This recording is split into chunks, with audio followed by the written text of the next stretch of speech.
we can help you report if something is a scam. You want to take a crack here? So I think what you're getting is solicitations for Medicare Advantage, Right. instead of traditional Medicare. Exactly. And I don't know, how many of you are on Medicare Advantage programs? No? A few. I would be very careful about that, because a lot of people choose Medicare Advantage instead of traditional Medicare because they get these calls, or they see Joe Namath on television telling you you should get Medicare Advantage. And for some people, maybe it's better. You get some benefits that you might not be getting under traditional Medicare. But here's the thing to keep in mind. If you choose a Medicare Advantage, and after a year or two, you realize that your doctors are not covered, you're not happy with it, you can't just switch back into traditional Medicare automatically. It's very difficult to go back to Medicare, traditional Medicare, and to be able to buy a Medigap policy. You may not be able to do it. So I would say be careful of those calls. And let me say one more thing too. One of the things that we've been hearing about, and I wonder if folks have experienced this, on the Medicare Advantage side, about denial of claims and prior authorization requirements that you would not deal with traditional Medicare, and something that Congress, I am certainly worried about, where we're seeing maybe folks not be able to get the care they need from Medicare, which again, these are earned benefits. So part of the issue that you're identifying too is, even if you're in the program, then these insurance companies putting up hurdles to get the care that you need that you may not see with traditional Medicare. Oh, sorry, you had a question first, Yeah. if you don't mind. What's your name? I just wanted to say something for all of you guys. If you have a question about what Medicare program would be the best for you, next time I have MediConnect here, come, because they're not associated with any of the groups, and they'll give you an overall view of all the Medicare plans out there. They give you good So information. you can, yes, they do, and they've helped Sue. So if you have any questions, make sure you come to that next one. Sorry, a little plug. Hey, everybody heard that? Yeah. Okay. Are we as seniors ever going to get any relief tax-wise? Here we are. Most of us, our houses are paid for. We're still paying school taxes, Right. income tax, Property. property tax. It's ridiculous. And in Michigan, they actually have what they call an older Americans tax, where An the extra people, tax. wait, but the people that have kids in school pay that, and it helps fund buildings like this. Oh, I see. So they can I have see. more senior centers. Their senior center is amazing. They had pottery, and I mean, 5 times the size of this one. But I know, we want to lower the taxes, but Look, might as well get it. let me say, I don't get a vote on your local school tax or your municipal tax. I have a vote on the federal tax.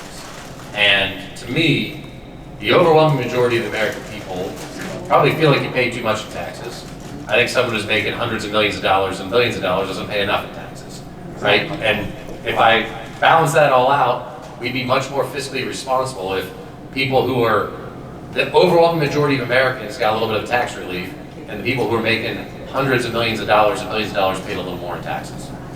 That's my theory of the case. I know what the economic evidence shows, that's better for growth, and frankly, you need some relief.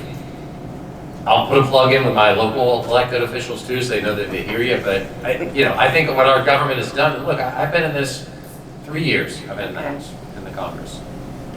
I voted against the only real change to the tax bill that was in this one big, beautiful bill. But every year they've done these bills, whether it's changing the revenue side, the taxes, or these spending bills that we voted against and I voted against, they've raised the deficit further, which means new debt. And my grandkids, and I don't have grandkids yet, I have kids. My oldest is only 9, so we're a long way off. But that generation is going to deal with. I think that's a failure from our government. You've got to get more fiscal responsibility, and you don't do it on the backs of hardworking people or taking away health care from people. That's my theory of the case. Max, please. Yeah, let me just say one other thing about, this goes back to what we were talking about a minute ago, the payroll tax, FICA tax. Not only do we support collecting more payroll tax from the very wealthy, those who are making over $400,000 or $500,000 a year. They don't pay payroll tax anymore. But I think it's worth looking at taxing something other than wages. Because right now, there are a lot of people that used to pay tax on their wages that are getting paid with stock options, and they're not actually getting wages. And those, the money they're making is not subject to the payroll tax. Right. In the 1980s, 92% of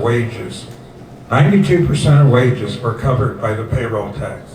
Now it's closer to 80%. Why?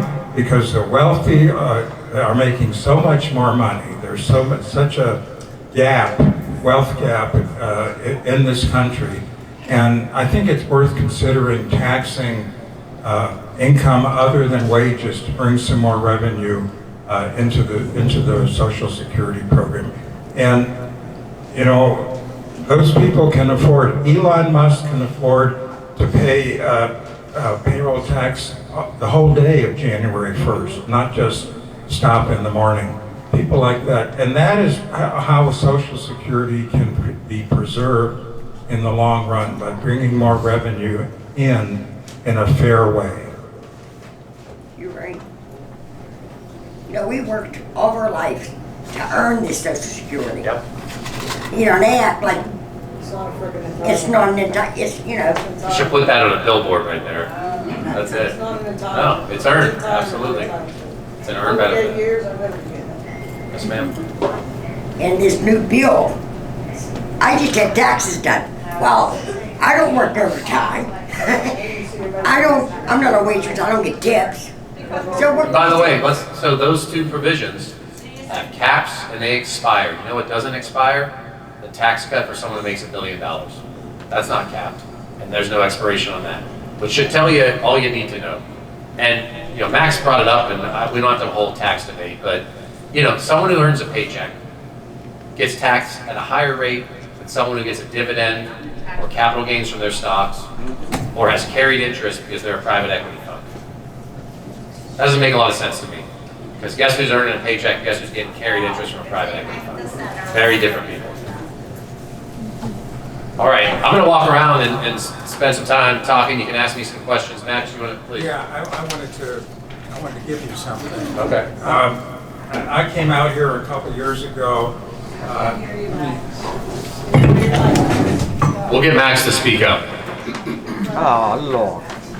I came out here a couple years ago. Can you hear me? I came out here and in the congressman's first term, and I gave him something that he could use back in Washington to protect your benefits. And I think he wore them out, so I brought you another pair of boxing gloves. Okay. Not bad. And Congressman, I want you to put these on and keep fighting for your constituents, for seniors, for Social Security, for Medicare, for a long, long time. Thank you.